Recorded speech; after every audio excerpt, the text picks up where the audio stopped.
Right now it is time for Main Street Magazine on Robin Hood Radio. Main Street Magazine, of course, distributed widely throughout our tri-state region and also available on the web at mainstreetmag.com. And once again, we are joined this morning by Thorin. Thorin, good morning and thanks for joining us. Good morning. Thank you for having me. I sent Thorin a message about 20 minutes ago. I wasn't sure. I know Connecticut schools are opening today, and so I didn't know whether the first day of school was today or tomorrow in New York, and I was going to give her the morning off if things were a little crazy, but New York starts tomorrow, right? At least our school district. Yeah. Well, and I guess we can start off right there, as a matter of fact. You've got a story by everybody over here knows, Ian Striver, who is Housatonic Valley Regional High School. It's called Border Wars, Reopening Schools in the Tri-State. Yes, so besides writing for me every month or every other month, Ian is also principal of Housatonic Valley Regional High School, so he has a unique look at or insight into what it's been like to work all summer to try to reopen the schools and the guidelines and everything that falls into, for the schools who are opening, what they've been through to get to this point. It's interesting because I've spoken with Lisa Carter, the Region 1 superintendent, numerous times, and Ray Castellani from Weebatuck School District numerous times. And the amount of work that teachers, administrators, people involved in the school systems, even parents and community members have put together this. It's a patchwork because, of course, there's so many things that can go right. There's so many things that can go wrong. But the work that they've all put in this summer, on top of preparing for the school year in an academic way, but preparing for the school year during a pandemic, has been nothing short of astounding, as we found out in Region 1, that all the protocols they put in place when a teacher in Cornwall was found to have been infected with the virus, all their protocols worked. And one thing I've learned from both Lisa and Ray, I don't know if it's this way totally in New York, is that they're as prepared as they can be, but anything can happen on any given day, and really it's a house of cards the way it's set up, because there's just no federal control. Every state, every school district has got to react immediately if something happens in their district. For sure. And it's, I have a few friends who are teachers and have been trying to, in the organization committees as well, during the summer to try to reopen their schools. And, they're very torn and worried, and, they're worried about the kids, for those who aren't going to school and the impact that will have on them. Meanwhile, they're, worried, the ones that are going to school, about health, conditions for themselves and for the students and for their own kids.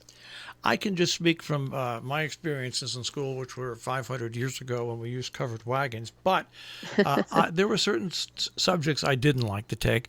But I just I loved going to school. I loved the interaction and the friendships I made. And I also liked the interactions with teachers. And it was just a different break in a day. And I can understand in today's society, I would probably be willing to bet a lot of money that students want to go back to school. They want to be around their friends, and I know teachers want to teach. And this is a very hard time for everybody right now. Everyone involved, yes. And it's tremendously hard. I guess I wish politics would stay out of it, but we can't have that, because that does seep into it a little bit. But you've got it's a great story by Ian about that he wrote, but a great story about once again schools opening up in our area in this month's edition of Main Street Magazine. I want to move on to the story about locally grown Rhinebeck-based farmed tables. It's a pretty interesting. It's an interesting story on an interesting group. Yeah, when Regina pitched it to me, I hadn't heard about it. And she's like, "Oh, you need to check them out," and so she gave me the skinny on it, and I looked into them, and obviously gave her the green light for it. But I just thought it was such a brilliant way of trying to bring, both farmers and farm lovers, if we can call them that, together in a different method. And it seems, we've talked about throughout this COVID stuff that some businesses have struggled while others have really shown, like the likes of Zoom and others like that. Well, here's some, a local business that has actually done well during this time because of what they had in place. And it's, you're using an app, and so during the time when no one was going anywhere, this came in really handy, and it kept, the farmers going and getting people food. Another story we're speaking with Thorne from, of course, Main Street Magazine, distributed throughout the area for free in various locations and also on the web at mainstreetmag.com. Bill Maher is somebody I watch a lot, and I'm overweight. Even though during this pandemic I've taken the time to take off now 43 pounds. Good for you. Well, it was an easy choice. I don't really go out because I'm in the age category where I'm 67. I had bronchitis, so I have scarred lungs as a kid, and I'm overweight. So I go about my normal business day, and I go shopping, but there's not much else I do. So it was pretty easy to put myself on a diet to lose weight. I figured I'd use the pandemic for a good reason. But you've got a story, a healthy passion for food harmony, and the reason I bring this up is for years Bill Maher has been saying on Overtime that what this country needs is just people to eat healthy.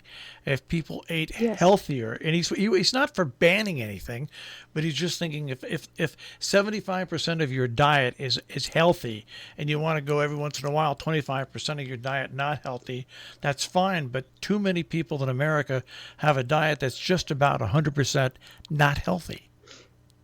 It's a sad reality, and you can really see it in some folks around here. And I'm not trying to be discriminatory or anything, but it's, as you say, it's if everyone would just eat a little healthier a little more of the time, there would be so many less health issues and just things related to that, and you'd feel better too. Well, it's one of the things we've all learned since COVID-19, that COVID-19 can kill you, but it mostly kills people who have poor immune systems, the elderly who have used up their immunity over the course of 75, 80 years.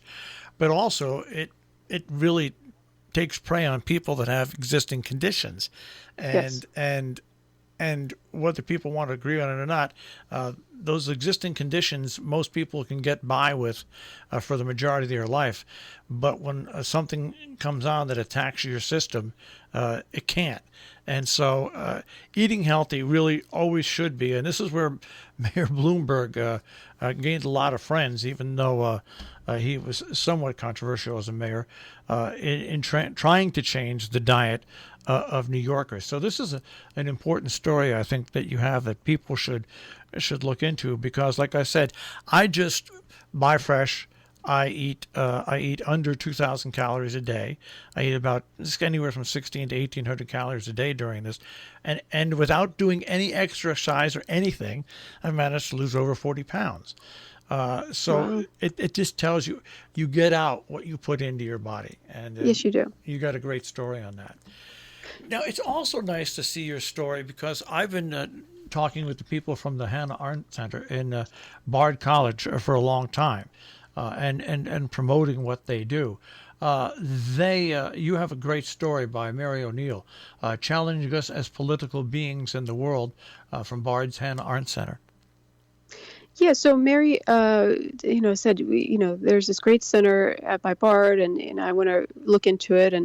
And I have to admit, I of course know Bard, and I know their performing center and whatnot out there, but I hadn't heard of this one. And so it's an interesting woman, first of all, and that this center is dedicated to her and what they do, taking her message and bringing it to today, the next generation, and also giving that, spreading that through the community. So it's for anyone interested, they should take a read of this one. It's very interesting, and it's a feel good one. And one final story before we like to single out certain stories on a weekly basis in the magazine and online. And there's a story about a farm in Germantown. Of course, we're closely related with the Turkana Farms. They do a show called Agriculture on here. But you introduce everybody else to a different farm, Marsh Meadow Farm. Yeah, so they are, as you said, in Germantown. And Lindsay, well, originally, let me backtrack. Originally, when we came up with the themes for this year, our September issue is supposed to be our harvest issue. So COVID kind of, we nixed that, but we did keep a bunch of the stories, and this was one of them featuring a farm, or something farm related, or promoting our farmers. And we had actually had them a few years back as a business snapshot, and so I was curious to see more about them, and how and when and why they started as they did, and what kind of their focuses. And I was happily surprised when Lindsay sent me the story, and to learn more about them and everything that they do, and family orientation and their products and their approach to farming. And we are very lucky around here to have a lot of different farms that service a lot of different ways. And they're smaller than they used to be. We've always been a farming community with large dairy farms, and they're smaller. But you know what? They're filling a void, and they're keeping us all well fed and healthily fed. Exactly. No farms, no food. That's exactly right. Are you working on next month's issue already?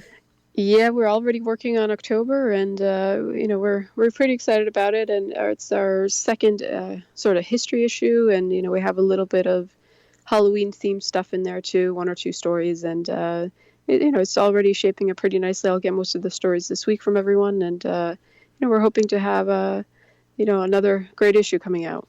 Well, that is Main Street Magazine, of course, throughout the tri-state region for free at various locations, and also on the web, mainstreetmag.com. Lauren, good luck on your first crazy, hazy days going back to school tomorrow, and I will speak to you next week. Thank you very much. Take care. Bye. Lauren Kristen, daughter of the Main Street Magazine, on the web, mainstreetmag.com, and right here on Robin Hood Radio with Main Street Magazine on Robin Hood Radio.